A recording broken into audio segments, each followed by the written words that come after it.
ಮುಗಿಲು ಲೇಔಟ್ ಅಕ್ರಮ ನಿವಾಸಿಗಳಿಗೆ ಈಗ ಪರ್ಯಾಯವಾಗಿ ಸರ್ಕಾರ ಮನೆ ಕೊಡೋದಕ್ಕೆ ಚಿಂತನೆ ಮಾಡ್ತಾ ಇರೋದು, ಸಭೆಗಳನ್ನು ಮಾಡ್ತಾ ಇರೋದು ಇದೇ ಈಗ ರಾಜ್ಯದಲ್ಲಿ ಎಸ್ಪೆಷಲಿ ಬೆಂಗಳೂರಿನಲ್ಲಿ ಆಕ್ರೋಶಕ್ಕೆ ಕಾರಣ ಆಗ್ತಾ ಇದೆ. ರಾಜ್ಯದ ಜನ ಇದನ್ನೇ ಪ್ರಶ್ನೆ ಮಾಡ್ತಾ ಇದ್ದಾರೆ. ಒಬ್ಬೊಬ್ಬರಿಗೆ ಒಂದೊಂದು ರೀತಿಯ ನ್ಯಾಯ ಏಕೆ? ಕಾಂಗ್ರೆಸ್ಗೆ ಇದು ಈಗ ಸದ್ಯ ಬಿಸಿ ತುಪ್ಪವಾಗಿ ಪರಿಣಮಿಸ್ತಾ ಇದೆ. ಫಕೀರ್ ಕಾಲೋನಿ ಪಾಲಿಟಿಕ್ಸ್. ಬಹಳ ಎಚ್ಚರಿಕೆ ಹೆಜ್ಜೆಯನ್ನು ಇಡಬೇಕು ಸರ್ಕಾರ ಈ ವಿಚಾರದಲ್ಲಿ. ನೀವು ಫಕೀರ್ ಕಾಲೋನಿ ನಿವಾಸಿಗಳಿಗೆ ಮನೆಯನ್ನ ಕೊಟ್ಟಿದ್ದೇ ಆದರೆ ಮುಂದಿನ ದಿನಮಾನಗಳಲ್ಲಿ ಬೆಂಗಳೂರಿನಲ್ಲಿ ಅಕ್ರಮ ತೆರವು ಮಾಡೋದೇ ಸವಾಲಾಗುತ್ತೆ ನಿಮಗೆ. JCB ತಗೊಂಡು ಹೋಗಿ ಅವ್ರು ಕೊಡುವಂಥ ಉತ್ತರ ಏನು ಗೊತ್ತಾ ನಿಮಗೆ?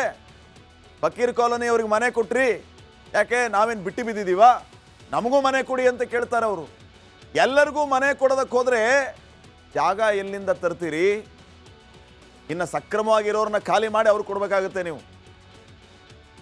ಸೊ ಭಾಳ ಎಚ್ಚರಿಕೆಯಿಂದ ನಿರ್ಧಾರ ತಗೋಬೇಕು ಸರ್ಕಾರ. ನೀವು ಎಂಥವ್ರಿಗೆ ಮನೆ ಕೊಡ್ತಾ ಇದ್ದೀರಿ? ನಂಬರ್ 1. ನಂಬರ್ 2, ಎಂಥವ್ರನ್ನ ಅಲ್ಲಿಂದ ಖಾಲಿ ಮಾಡಿಸಿದ್ರಿ? ಅಲ್ಲೇ ಉತ್ತರ ಇದೆ. ಸೊ ಈಗ ನೀವು ಫಕೀರ್ ಕಾಲೋನಿ ಜನರಿಗೆ ಮನೆಯನ್ನ ಕೊಟ್ಟರೆ ಬೇರೆಯವರು ಎದ್ದು ಕೂರ್ತಾರೆ. ಈಗ ಎಲ್ಲರೂ ಈಗ ಎದ್ದು ಕೂರ್ತಾರೆ, ನಮಗೂ ಮನೆ ಕೊಡಬೇಕು. ಯಾಕೆ? ಸಾಮಾಜಿಕ ನ್ಯಾಯ ಅನ್ನೋದು ಏನು ಎಲ್ಲರಿಗೂ ತಾನೇ? ಅದು ಅವ್ರಿಗೆ ಮಾತ್ರನಾ? ಬ್ರದರ್ಸ್ಗೆ ಮಾತ್ರನಾ? ನಾವು ನಿಮ್ಗೆ ಓಟ್ ಹಾಕಿಲ್ವಾ? ನೀವು ನಮ್ಮ ಮುಖ್ಯಮಂತ್ರಿ ಅಲ್ವಾ? ಇದನ್ನ ಪ್ರಶ್ನೆ ಮಾಡ್ತಾರೆ. ಬಹಳ ಎಚ್ಚರದಿಂದ ಇರಬೇಕಾಗತ್ತೆ. ಜನ ಧರಣಿ ಕೂರ್ತಾರೆ, ನೀವು ಒಬ್ಬರಿಗೊಂದು ಮಾಡ್ತಾ ಇದ್ದೀರಿ ಅಂತ ಹೇಳಿ. ಫಕೀರ್ ಕಾಲೋನಿಗೆ ಬೆಣ್ಣೆ, ವಸೀಂ ಕಾಲೋನಿಗೆ ಯಾಕೆ ಸುಣ್ಣ ಅಂತ ಪ್ರಶ್ನೆ ಮಾಡ್ತಿದ್ದಾರೆ. ಈಗ ನಮಗೂ ಮನೆ ಕೊಡಿ ಅಂತ ವಸೀಂ ಕಾಲೋನಿಯ ಜನ ಕೂಡ ಈಗ ಕೇಳ್ತಿದ್ದಾರೆ. ಯಾಕೆ? ನೀವೇ ಅದನ್ನು ಶುರು ಮಾಡಿದ್ದು. ಫಕೀರ್ ಕಾಲೋನಿಯವ್ರಿಗೆ ಮನೆ ಕೊಡ್ತೀವಿ ಅಂತ ಹೇಳಿದ್ದು ಎಲ್ಲರೂ ಬಂದು ಭೇಟಿ ಆಗ್ತಾ ಇರೋದು. ವಸೀಂನವರು, ಆ ವಸೀಂ ಕಾಲೋನಿಯವ್ರು ಏನು ಮಾಡಿದ್ದಾರೆ? ನಮಗೂ ನಮ್ಮ ಹತ್ರನೂ ಬನ್ನಿ, ನಮಗೂ ಮನೆ ಕೊಡಿ. ಯಾಕೆ? ನಾವು ಮನೆ ಕಳ್ಕೊಂಡಿಲ್ವಾ? ನಾವು ನಿರ್ಗತಿಕರಲ್ವಾ ಅಂತ ಅವ್ರು ಪ್ರಶ್ನೆ ಮಾಡ್ತಾರೆ. ಸರ್ಕಾರದ ವಿರುದ್ಧ ಈ ಕಡೆ ಜಾನಕಿರಾಮ್ ಕಾಲೋನಿ, ಲಿಂಗರಾಜಪುರದ ವಿಚಾರವನ್ನ ಈಗ ನೋಡ್ತಿದ್ರಲ್ಲ ವರದಿ, ಅವರು ಕೂಡ ಈಗ ಎದ್ದು ಕೂತಿದ್ದಾರೆ. ನಮ್ಮಲ್ಲೂ ಬನ್ನಿ, ನಾವು ಮನುಷ್ಯರೇ, ನಮಗೂ ಕಷ್ಟ ಇದೆ. ನೀವು ನಮ್ಮನ್ನ ಏಕಾಏಕಿ ನಮ್ಮನ್ನ ಮನೆಯಿಂದ ಆಚೆ ಹಾಕಿದರೆ ಮಕ್ಕಳನ್ನ ಕಟ್ಕೊಂಡು ನಾವೆಲ್ಲ ಹೋಗೋಣ, ನಮಗೂ ಮನೆ ಕೊಡಿ, ಆಮೇಲೆ ನಾವು ಖಾಲಿ ಮಾಡ್ತೀವಿ ಅಂತ ಅವ್ರು ಹೇಳ್ತಿದ್ದಾರೆ. ತಪ್ಪೇನಿಲ್ಲ. ಫಕೀರ್ ಕಾಲೋನಿಯಲ್ಲಿರುವಂಥವ್ರು ಮಾತ್ರ ಮನುಷ್ಯರಲ್ಲ, ಎಲ್ಲರೂ ಮನುಷ್ಯರೇ. ಎಲ್ಲರನ್ನು ಸಮಚಿತ್ತದಿಂದ ನೀವು ನೋಡಬೇಕು ಅಂತ ಇವರೆಲ್ಲ ಆಗ್ರಹಿಸ್ತಾ ಇದ್ದಾರೆ.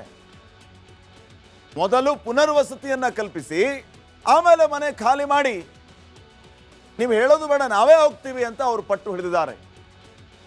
ಇದು ಒಂದು ಕೆಟ್ಟ ಸಂಪ್ರದಾಯ. ಸರ್ಕಾರ ಏನಾದರೂ ಈ ರೀತಿ ಮಾಡಿದ್ದೇ ಆದರೆ ಕೆಟ್ಟ ಸಂಪ್ರದಾಯಕ್ಕೆ ಬುನಾದಿ ಹಾಕಿದಂತೆ ಈ ಸಿದ್ದರಾಮಯ್ಯ ಸರ್ಕಾರ. ಮುಂದೆ ಬಹಳ ಕಷ್ಟ ಆಗುತ್ತೆ. ಅಕ್ರಮ ಅನ್ನುವಂಥದ್ದನ್ನು ತೆರವು ಮಾಡೋದೇ ಕಷ್ಟ ಆಗುತ್ತೆ, ವೆರಿ ಚಾಲೆಂಜಿಂಗ್ ಆಗುತ್ತೆ. ಬೆಂಗಳೂರಿನ ಎಲ್ಲ ಒತ್ತುವರಿದಾರರಿಗೆ ನೀವು ಮನೆ ಕಟ್ಟಿ ಕೊಡ್ತೀರಾ? ಒತ್ತುವರಿದಾರರವರು ಇಲ್ಲೀಗಲ್ ಆಗಿದ್ದಾರೆ. ಯಾರನ್ನ ಕೇಳಿ ಮನೆ ಕಟ್ಟಿದ್ರಲ್ಲಿ? ಪರ್ಮಿಷನ್ ಇತ್ತ ಅವ್ರಿಗೆ?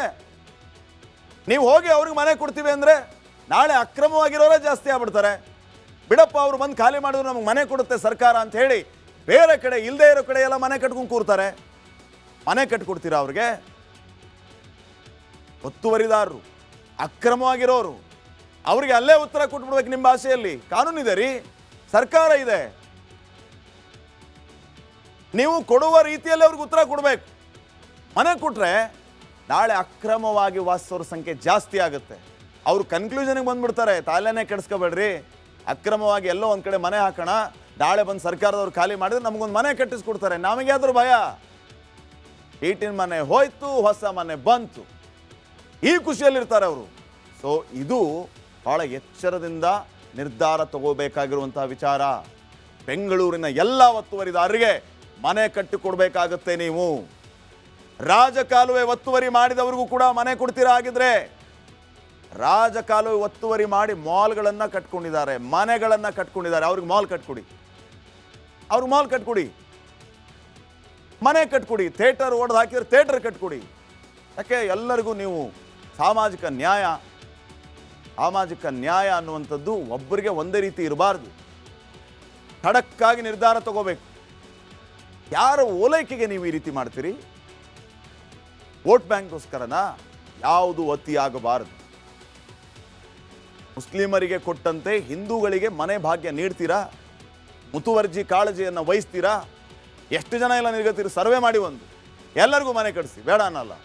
ಪಾಪ ಎಲ್ಲರಿಗೂ ಜೀವಿಸುವ ಹಕ್ಕಿದೆ, ನಾವ್ಯಾರು ಪ್ರಶ್ನೆ ಮಾಡೋಕ್ಕೆ. ಎಲ್ಲರಿಗೂ ಒಳ್ಳೆ ಮನೆ ಕಟ್ಟಿಸ್ಕೊಡಿ, ಆರಾಮಾಗಿ ನೆಮ್ಮದಿಯಾಗಿ ಜೀವನ ಮಾಡಲಿ. ಅವರು ಯಾರು ಬೇಡ ಅಂತಾರೆ?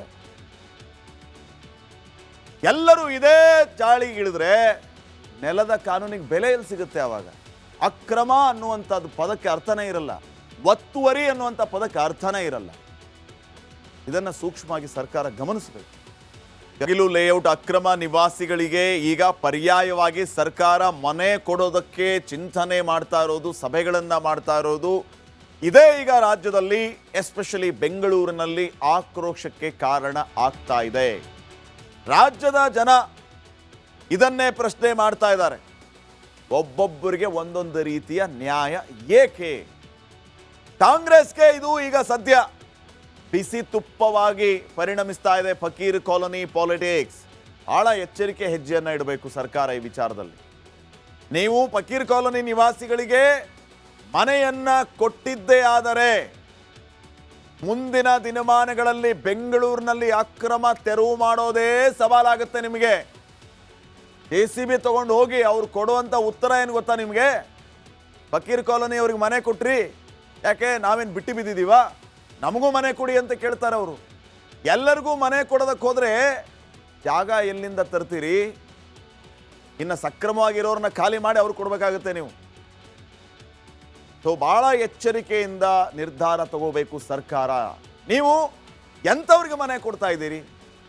ನಂಬರ್ 1. ನಂಬರ್ 2, ಎಂಥವ್ರನ್ನ ಅಲ್ಲಿಂದ ಖಾಲಿ ಮಾಡಿಸಿದ್ರಿ? ಅಲ್ಲೇ ಉತ್ತರ ಇದೆ. ಸೊ ಈಗ ನೀವು ಫಕೀರ್ ಕಾಲೋನಿ ಜನರಿಗೆ ಮನೆಯನ್ನ ಕೊಟ್ಟರೆ ಬೇರೆಯವರು ಎದ್ದು ಕೂರ್ತಾರೆ. ಈಗ ಎಲ್ಲರೂ ಈಗ ಎದ್ದು ಕೂರ್ತಾರೆ, ನಮಗೂ ಮನೆ ಕೊಡಬೇಕು. ಯಾಕೆ?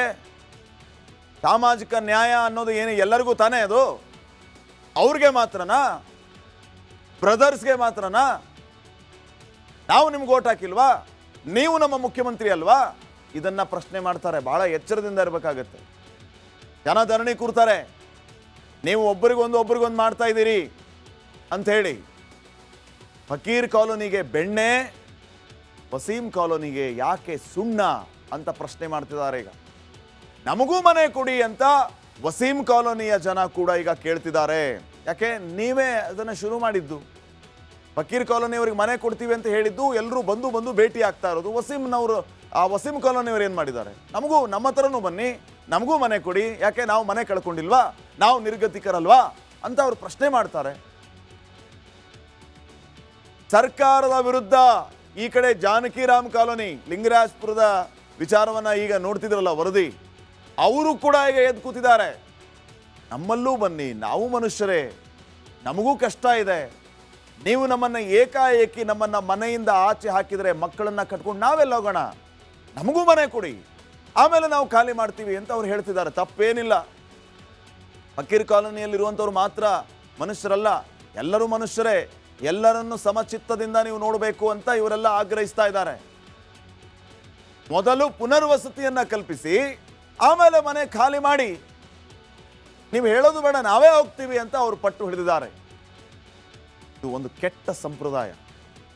ಸರ್ಕಾರ ಏನಾದರೂ ಈ ರೀತಿ ಮಾಡಿದ್ದೇ ಆದರೆ ಕೆಟ್ಟ ಸಂಪ್ರದಾಯಕ್ಕೆ ಬುನಾದಿ ಹಾಕಿದಂತೆ ಈ ಸಿದ್ದರಾಮಯ್ಯ ಸರ್ಕಾರ. ಮುಂದೆ ಬಹಳ ಕಷ್ಟ ಆಗುತ್ತೆ. ಅಕ್ರಮ ಅನ್ನುವಂಥದ್ದನ್ನ ತೆರವು ಮಾಡೋದೇ ಕಷ್ಟ ಆಗುತ್ತೆ, ವೆರಿ ಚಾಲೆಂಜಿಂಗ್ ಆಗುತ್ತೆ. ಬೆಂಗಳೂರಿನ ಎಲ್ಲ ಒತ್ತುವರಿದಾರರಿಗೆ ನೀವು ಮನೆ ಕಟ್ಟಿ ಕೊಡ್ತೀರಾ? ಒತ್ತುವರಿದಾರರವರು ಇಲ್ಲೀಗಲ್ ಆಗಿದ್ದಾರೆ. ಯಾರನ್ನ ಕೇಳಿ ಮನೆ ಕಟ್ಟಿದ್ರಲ್ಲಿ? ಪರ್ಮಿಷನ್ ಇತ್ತ ಅವ್ರಿಗೆ? ನೀವು ಹೋಗಿ ಅವ್ರಿಗೆ ಮನೆ ಕೊಡ್ತೀವಿ ಅಂದ್ರೆ ನಾಳೆ ಅಕ್ರಮವಾಗಿರೋರೇ ಜಾಸ್ತಿ ಆಗ್ಬಿಡ್ತಾರೆ. ಬಿಡಪ್ಪ, ಅವ್ರು ಬಂದು ಖಾಲಿ ಮಾಡಿದ್ರು ನಮ್ಗೆ ಮನೆ ಕೊಡುತ್ತೆ ಸರ್ಕಾರ ಅಂತ ಹೇಳಿ ಬೇರೆ ಕಡೆ ಇಲ್ಲದೆ ಇರೋ ಕಡೆ ಎಲ್ಲ ಮನೆ ಕಟ್ಕೊಂಡು ಕೂರ್ತಾರೆ. ಮನೆ ಕಟ್ಕೊಡ್ತೀರಾ ಅವ್ರಿಗೆ? ಒತ್ತುವರಿದಾರರು, ಅಕ್ರಮವಾಗಿರೋರು, ಅವ್ರಿಗೆ ಅಲ್ಲೇ ಉತ್ತರ ಕೊಟ್ಬಿಡ್ಬೇಕು. ನಿಮ್ಮ ಭಾಷೆಯಲ್ಲಿ ಕಾನೂನಿದೆ ರೀ, ಸರ್ಕಾರ ಇದೆ. ನೀವು ಕೊಡುವ ರೀತಿಯಲ್ಲಿ ಅವ್ರಿಗೆ ಉತ್ತರ ಕೊಡಬೇಕು. ಮನೆ ಕೊಟ್ರೆ ನಾಳೆ ಅಕ್ರಮವಾಗಿ ವಾಸಿಸೋರ ಸಂಖ್ಯೆ ಜಾಸ್ತಿ ಆಗುತ್ತೆ.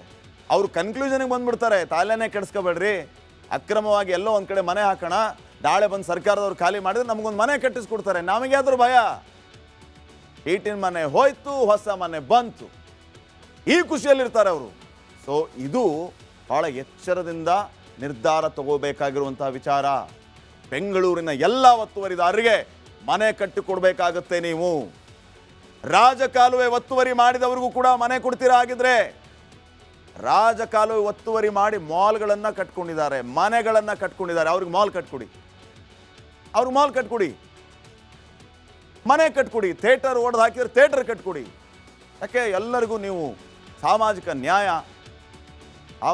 ನ್ಯಾಯ ಅನ್ನುವಂಥದ್ದು ಒಬ್ಬರಿಗೆ ಒಂದೇ ರೀತಿ ಇರಬಾರ್ದು.